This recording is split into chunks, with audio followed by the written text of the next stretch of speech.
I'm with Professor Jim Phillips. He's a certified Z&A judge. Jim, apart from it being a rainy day, what is happening with the judges right now? I see they're all huddled together and busy talking. So how do we kickstart this whole thing? How does it work?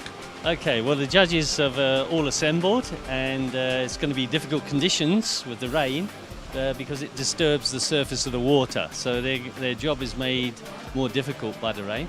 But I see they've all got themselves kitted out with ponchos. They've had their meeting, they've introduced everybody, and they've been introduced to their team.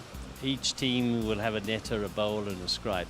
But what they're going to do now is going to look for their nominations for the Grand Champion.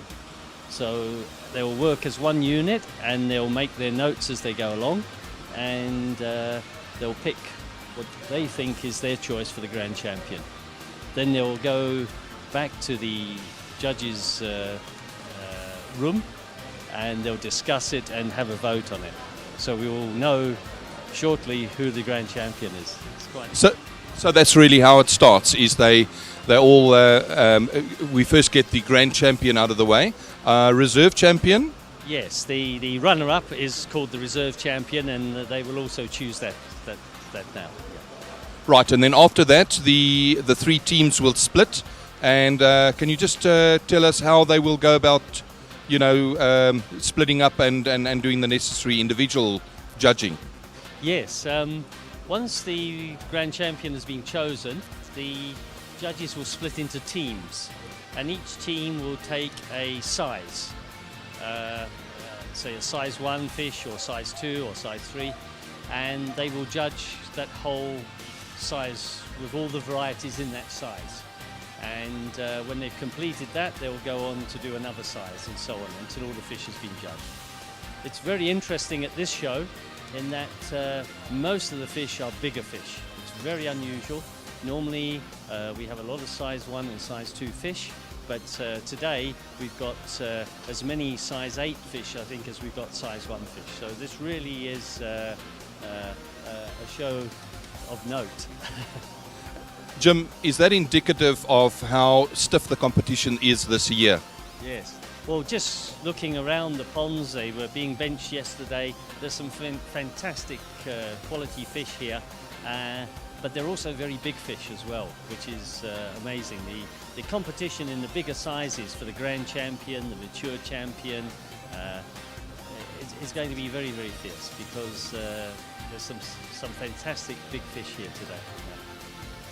Jim, am I correct? This is the judging is based on the English style judging. Is that correct?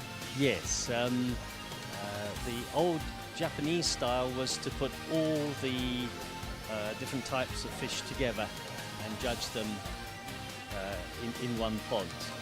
But because of the concerns about disease and catching viruses, etc., the fish stay in their own pond. So each pond is a collection from one owner, and the judges have to make notes on a fish in one pond and then go and make notes on a fish in another pond and compare them.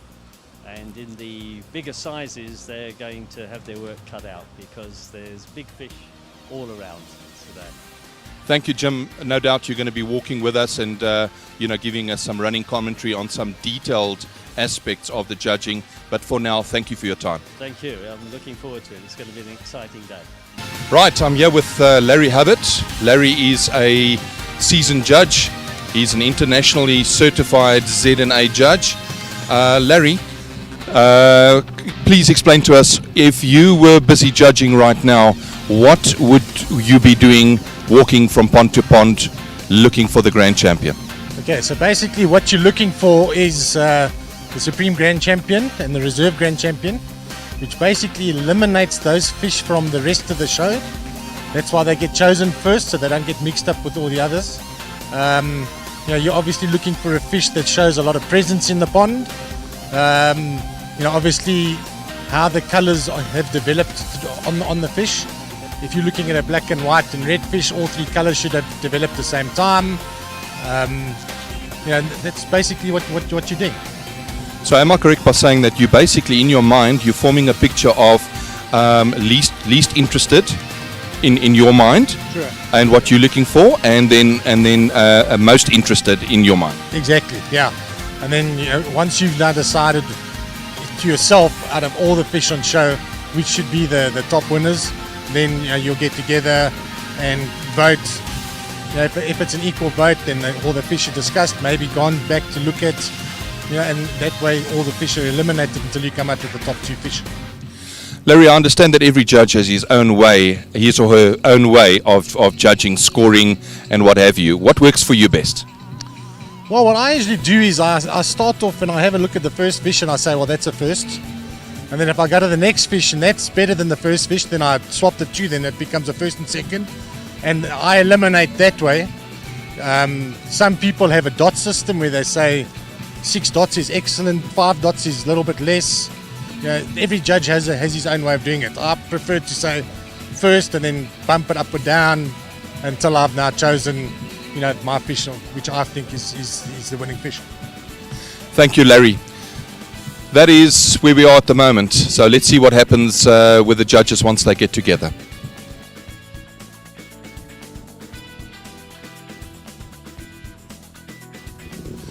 Right, okay, Jim. What's going on inside there? We're obviously outside. We're not allowed to. We're not allowed to be inside. The judges. It's judges only. I see the door says judges only. The door's closed, and they are busy discussing inside behind closed doors. As a seasoned judge, what is going on right now? Well, this is very interesting, Kevin. As you've seen, they've been around to all the ponds. They've had a good look at all the fish on show, and they've made notes. And what they've done is noted.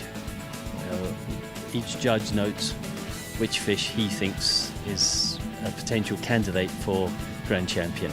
And what they'll do now is they'll call for the nominations from each judge, and we may have a clear winner first round, but it's unlikely. They took a long time deciding over their nominations, so now they're discussing them, and maybe people will raise points about a certain fish, why they like it, and eventually the head judge will call for a vote, and then we'll have a decision, and the judges will know who is the Grand Champion of this 25th Koi Show.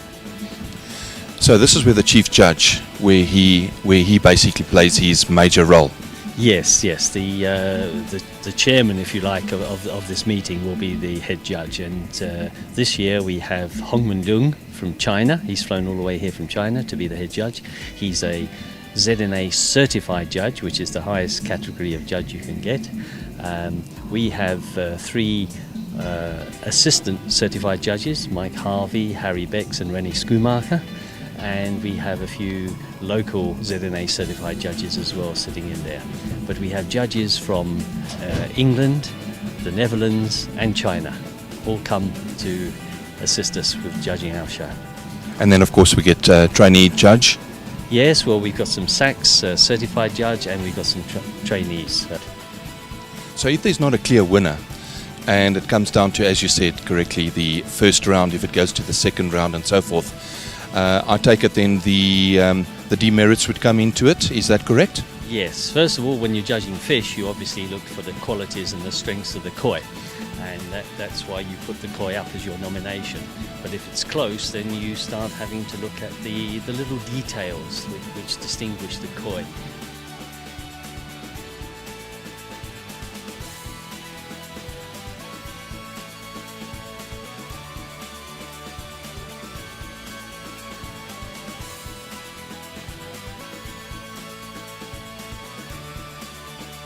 Right, I'm with Professor Jim Phillips again, certified ZNA judge. Jim, what is happening right now? Okay, well, they've had their first round of judging where they've chosen a Grand Champion. We don't know yet which fish they've chosen. Now they've split up into their teams. We have sizes 1 to 9. So size 1 will be the smallest fish, and the size will be between 10 and 20 centimeters for size 1, and then between 20 and 30 centimeters for size 2, Then it changes a bit, 37, 45, size 3, and so on. They measure the koi from the tip of the nose to the tip of the tail. So that's how they measure it.